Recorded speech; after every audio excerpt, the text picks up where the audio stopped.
Okay, great, Michael. And Yeah. yourself, do you have any experience with macros? Now, Okay, that's great. So we now, will. am I going to use them as well? That's the other thing. Okay, so macros, it's just an automated system to either, Yeah. send emails or reports or invoices to your customers. Just a automated way where you tell the system what to do and you're not having to worry about it. Now, you could set these macros on a schedule, something like, once a month or first of the month, end of the month, or you could set them on a trigger based. Basically, a certain action is happening. Maybe whenever Yeah. you're creating a new order, or maybe making adjustments to an order, something along those lines. So basically, what we're going to cover today. So we're going to spend about the first 30 minutes just kind of going over macros and how to set them up, and then after the 30 minutes are over, we'll have a Q&A, any questions you may have, related to macros. But if you got, enough enough of that, then kind of open floor from there.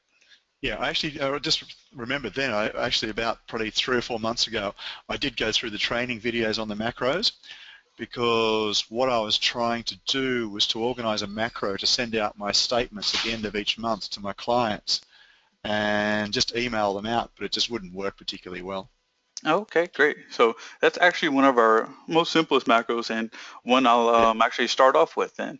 Um, perfect. Yeah. so under sales and marketing, and we got your macro set up here. Now, depending on what type of macro you're setting up, you could see we have company, contact, orders, estimates. So for whichever, you're looking for, that's the one you want to select as a category. Now, in our case, when we're dealing with, basically account statements for overdue invoices, then we're going to be dealing with order macros. Right.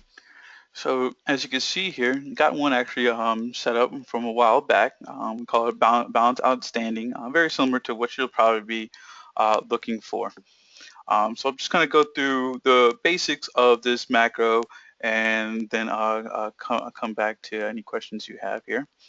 Okay. So, so just creating a brand new macro, you definitely want to just click on the category and then hit macro, new macro there, and that will give you the option to create it. Now, just because for the purpose of I already have one set up, we'll just kind of use that there. Also, another option that you have is if you already have macros underneath that category, you can just clone them as well. Right. All right, so I'm going to edit this one in here, and of course, we'll go ahead and make this active.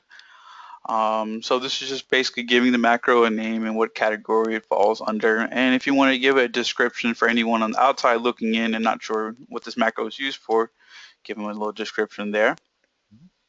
And then also, if you are the only, since this was created by myself, just pretend that you created a macro, but you don't want anybody else to use it. That's what this private option is here for. So the next thing we move on to is the trigger tab. As I mentioned, this macro can be run based on a order change event. So since we're in the order macro, your change type will be order. And then your change event, as you can see, is we have a number of options here. Now, basically, direct change event are limited to the options that we have here. So new order, order estimated, order station change, or status change, basically changing from WIP build to sale, or if you're changing a station on the order. So you kind of have these triggers. So basically the triggers works as, such as basically whenever order is changed, then whatever action that you have set here will be fired off. Now, since we just have this change event limited to this box, if there's something that you don't find in this box that you particularly need as a change event, we can come up with a SQL query Mhm. depending on what event, and we call this an indirect change event. So this is something that a little bit more complicated. Maybe we could probably figure out a query to do that change event. So that's one way to run it. The second way is running it manually, meaning you're actually coming here to the macro and hitting execute, or you could run it on a schedule. Now, if we run it on a schedule, it's basically setting up a recurring activity for it, and then you're doing it something, like, either the beginning of the month or end of the month or 5 times a week, pretty much anytime you wanted to. And basically, they can be used as using current order, or in our case, we are probably going to use what we call a save query.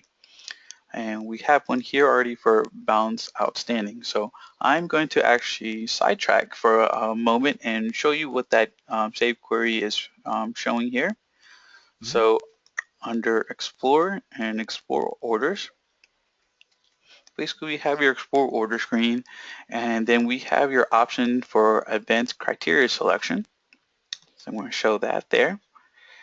And this is the save query it was referring to, and balance outstanding. So basically this is a event criteria selection that we modified and we saved as balance outstanding here. And is that a standard one already there, or I have to make this up? You will have to make this up. I believe Okay. believe it's not a standard.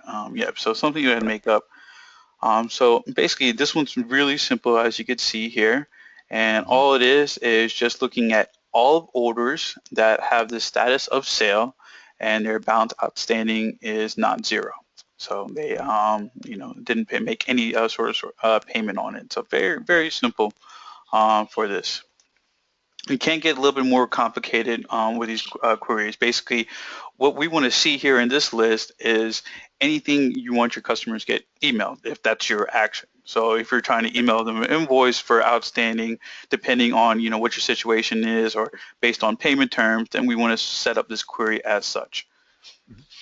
So for right now, just a very simple one, basically looking at any orders that we have in the system in sale, and their balance is not outstanding. Balance outstanding is not zero. So as you can see here, we have about 21 orders. So basically the way this kind of functions, back to the macro setup, is now that it is actually looking at all those orders.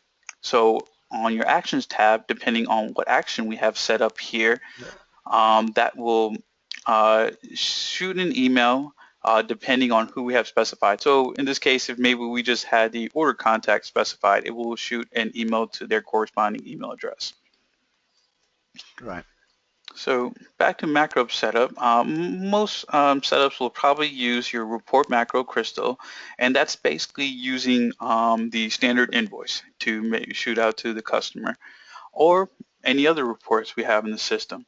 One caveat about it is searching for a report is a little harder because they actually use the um, system report, or if you have a custom report, that's what the OnDrive is referring to. But system report is probably in a way that you're not used to seeing the wordings, because it's coming directly from what we call an RPT file, basically Crystal report file. So basically a little harder for you to actually look at what that is and what it's using, but can kind of show you exactly how to find that info here. So let me actually show you that right now. So under setup and reporting setup is where your reports are on the back end, and basically the reports for estimates, or service tickets and orders are going to be reports on your action toolbar. That is what we're referring to on the right side of an order or estimate. So as you can see here, we have for orders and invoices, and then for standard invoice, we click on that. And then here we could see under system report exactly which report it's using. So in this case, it's using order invoice master 01. So if you're wanting to use this invoice, of course, then we're going back to your macro setup and specifically choosing that one there.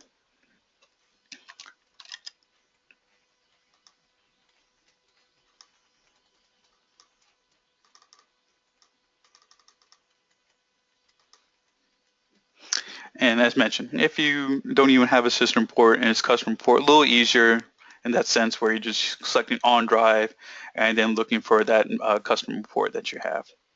Right. And then from there, you're selecting basically your options. In this case, more than likely, we're just going to do a quick email to the customer. And then under your options tab is here. It's basically, that's where you're going to specify where that's being sent to. Also, you could see right here in the same kind of report criteria options that you would see on your normal standard invoice. So you probably want to select those same options that you would, your customers are normally seeing. So kind of unselecting a bunch of these options there. Under email, this is where it's specified. Now, I believe if it's blank, it will actually go directly to the order contact. Or if you want to specify a specific contact, that's when these merge fields come in handy. So under merge fields, order, and you got your order salesperson email address as the first one there. And I think you also have your invoice contact email. So a couple of choices there, and then also the person that entered the role. So about 3 different choices. Salesperson, the entered by, or the order contact you could send to. So either internally, you're sending it somebody to one of your coworkers, or externally, where you're sending it to the customer directly. Right. And then, of course, if you're wanting to include any type of message, sometimes for those payment terms, you're just simply re-entering that, you're putting, hey, it's 30 days past due, or, just a nice, friendly reminder.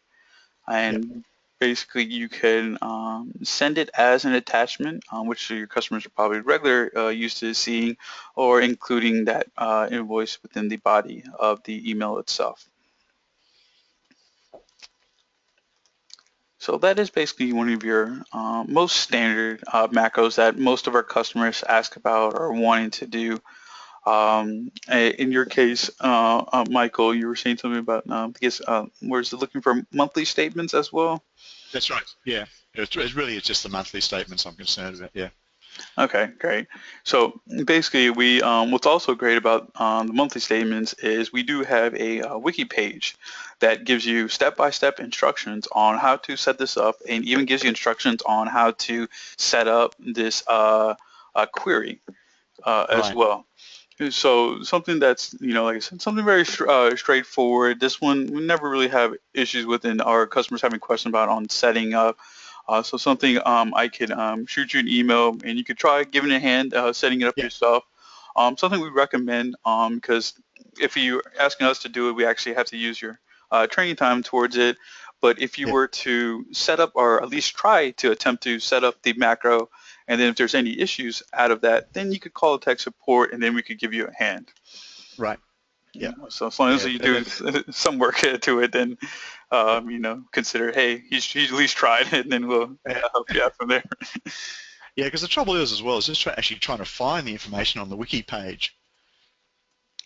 Correct. Yeah, that can be to do. Now, do you just go to seriouswiki.com?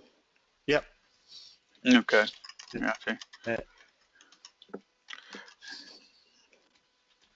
And then put in a search, and it brings you up, and I never find out exactly. Never seem to find what I want. Okay. I think for this, maybe just putting balance outstanding might bring you the wiki article, and in fact it does. So yep, all I did for this one was just put balance outstanding, and basically have a wiki article that says how to email account statements to companies with balances due. Right. So I will go ahead and I'll just after this call, go ahead and I'll forward you that wiki directly, Okay. so you could set that up yourself there. But yeah, that's really the basics of an order macro. Other macros that I mentioned, this is basically based on more of a macro that we're doing on a schedule. So that's the other caveat to that. So take you to show you how to set that up. Is once we have that macro set up, then you are going to go. Let's see. Let's actually go to Marketing Home. And this is where we're going to actually schedule that macro. So if you click on schedule macro here, and you're going to put it a description, and you could give it the same description as before. And here in the drop-down list is all your macros that you have in the system. So we're going to simply select that macro that we already set up for balance outstanding. And now we're giving it a specific time to run that macro. So it could either be in the beginning of the day or end of the day, and basically schedule date and time, and basically option to automatically run. So Right. usually, since we want this automation, so we're going to probably do something on server in background. That way, you don't have to be logged in locally. So if we were to do this, then you yourself would have to be logged in at the time for this macro to fire off. Whereas if we have it on the server in the background, as long as that slip program is running on the server, no Mm-hmm. one has to be logged into control. This macro will fire off. So a few things to set there, and just to kind of show you how that does. So let's say, hey, we want to start this at the beginning of next November on that Monday, so 11/2, and then you can specify a time, or you could just do at the start of the day, which will be whatever time you guys begin. Mm-hmm. Now, let's say for our purposes, we want to just do 8 a.m. So now we have this macro set and scheduled to run on this one specific day. But let's say we want to make this a reoccurring event. So that is what this make reoccurring event is button there's for. I will tell you need to save this activity before you can make it recurring. So we're going to go ahead and save it. In here, as you can see, we have a number of options on how you when you want this macro to run.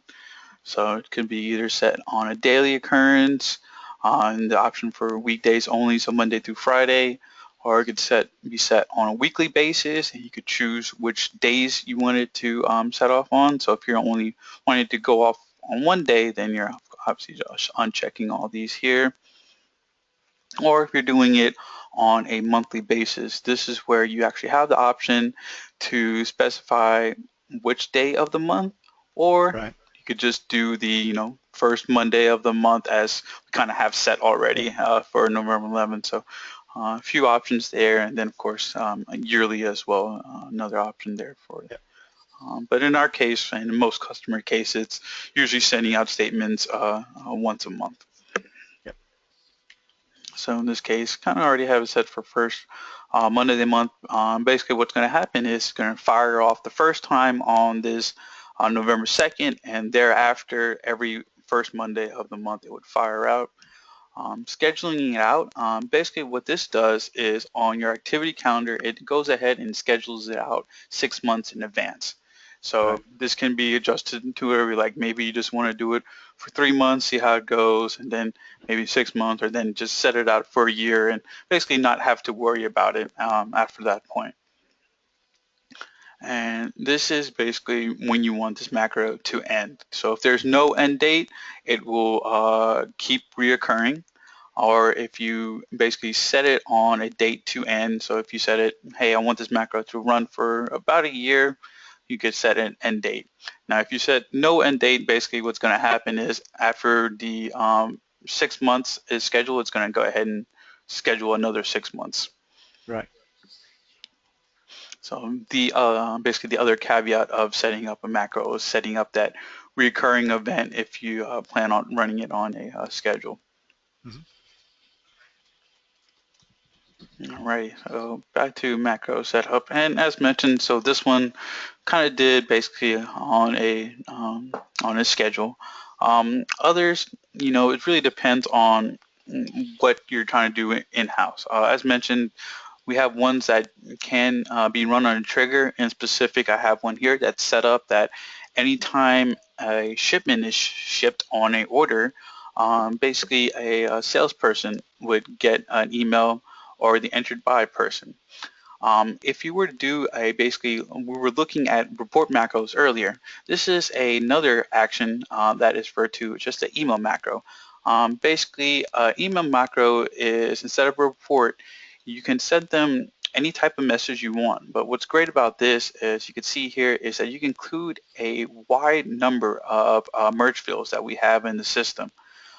So for this example here, customer wanted basically their entered person who entered the order every time that shipment on that order was shipped for that person to get an email so they could keep track with the order. So in this particular case, we had a number of options for here, and they wanted basically to see the carrier name, carrier service, the tracking number. So just simply clicking on these merge fields actually adds them here. And what's nice about this is now they get basically a message giving basically an up-to-date of, hey, what happened to this order or what happened to the shipment in this case, and has it been Right. shipped? And basically a way to keep track. So number of triggers there that you could do. Like I said, if you go through this list and you find, hey, there's something that I don't know, just kind of mark it down, shoot us an email or give us a call. And then, like I said, we could try to figure out a way if we could do an indirect change event and come up with a SQL query for that change event Right. that you're trying to go for. Yep. So basically, your two most commonly used. Like I said, this is kind of another thing that we see a lot is whenever customers do station changes. They perform a particular station change. Now, as you can see here, we just have it. This is just any station change, but you also have the option from station change to and from. So whenever you do that, it actually gives you another drop-down box to choose a station. So Right. if you're changing it to and it's a particular station and say it's delivered, then every time that station is changed to that, then whatever action you have set up, will email that customer, Right. fire it off. So basically your two most commonly used macros, one that's trigger based on a specific order change event, and then another one that's set up either to execute manually or on a schedule. As I mentioned, executing manually is just after you say that macro, then you actually have this option here to execute manually. And just basically whenever you feel like running this macro, here to Yeah. execute. So, not really any automation to it, but kind of have everything set up, can execute. But, really the purpose of setting Yeah. up these macros is to have some automation. Right. Can you preview it By previewing, you mean like kind of looking at the report. as it would be sent out to someone? Yeah. It's a good question. I don't think you can. We could give it a try here. Usually what we do with these, and yeah, it doesn't appear. It looks like you'll just actually execute the macro itself.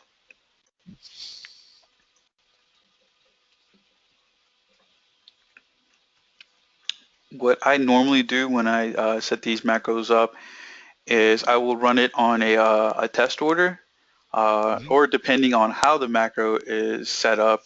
If we were to do like the balance outstanding one, this would have been a good example, and we did a report macro crystal. What I do under options is before tying it to a customer, I actually put my email address in here and then execute Right. it Yeah. once manually, so you could Hmm. see exactly what the customer is getting. Right. And same kind of basis with the email macro, but in the email macro's case, you're kind of having to force to create a test order because, or I'm sorry, or you can just go ahead and replace the to field completely instead of using this option right here. I think you could just say specify none here, and then you can put your own email address and then hit execute to see Right. exactly what they're getting. So yeah, definitely would recommend Yeah. doing that before putting it on a schedule. Yeah. That's what I was fine when I was trying to do it last time. Was I was sending all my because I was trying to convert them to PDF files, and it was sending all my outstanding statements to myself because I'd put myself in as a dummy company Uh-huh. and dummy email, and it was printing all the statements into one file and sending that. So I don't know what was happening. Oh, okay. And that may be because you're using that dummy company. Basically, what would happen on these balance outstanding ones, since we have that query set up for a balance outstanding, it basically kind Yep. of refers back to that every time. So as this query, as these orders on these queries are moving or getting paid off, then of course when we execute this, then these orders are actually falling off every time. So, Mhm. what should happen is, when you're sending this a monthly, is that the orders that are being paid off then would be removed from this list. So when that macro fires the next month, then it's just going to the customers that are still outstanding. Yeah.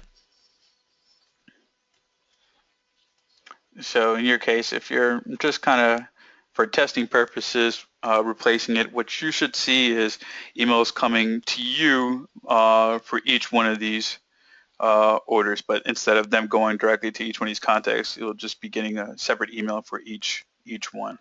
So Yeah. if we were to do a test one, then essentially in your inbox you should see 21 separate emails. Yeah, what it was printing it rather than separate statements. It was printing it all just onto like it was putting 20 statements in one file, so it wasn't generating different files for each statement.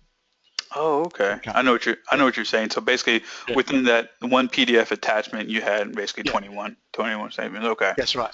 Okay. Yeah, Gotcha. So we have to.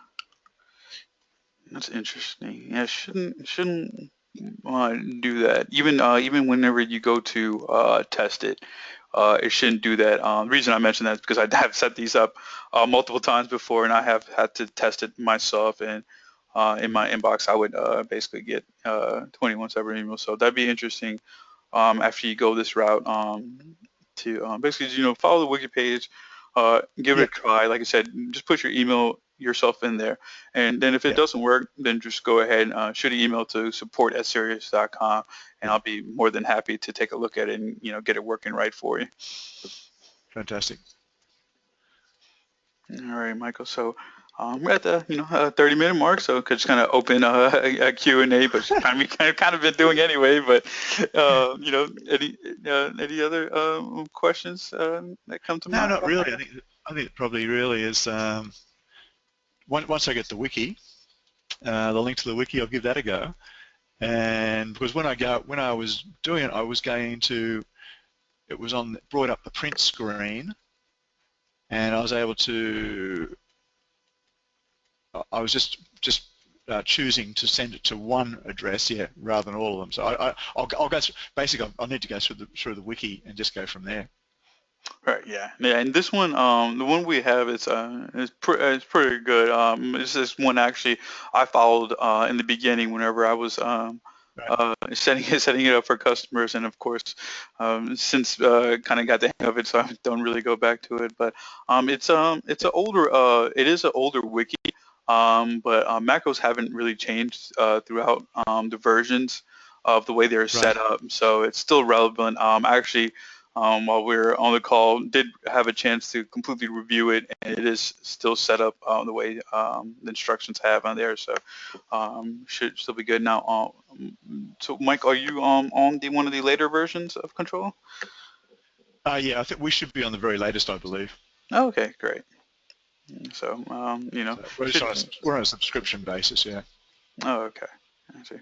Yeah, so really not much change as far as the macro setup from Control 4.6 to Right. 5.6. The reason I was mentioning that, just in case you were on an older version, really it's not Yeah. much change. I am on currently 5.6, but really, like I said, not much has not changed in this one area, so shouldn't have any issues. And like I mentioned, it also and that wiki goes and shows you how to set up this advanced query as well. Yeah. Okay, perfect. Look, thank you very much. You can have an All right. early night. Yes, sir. Yeah, sure will. So, Michael, let me just go ahead and let me just confirm our email address here.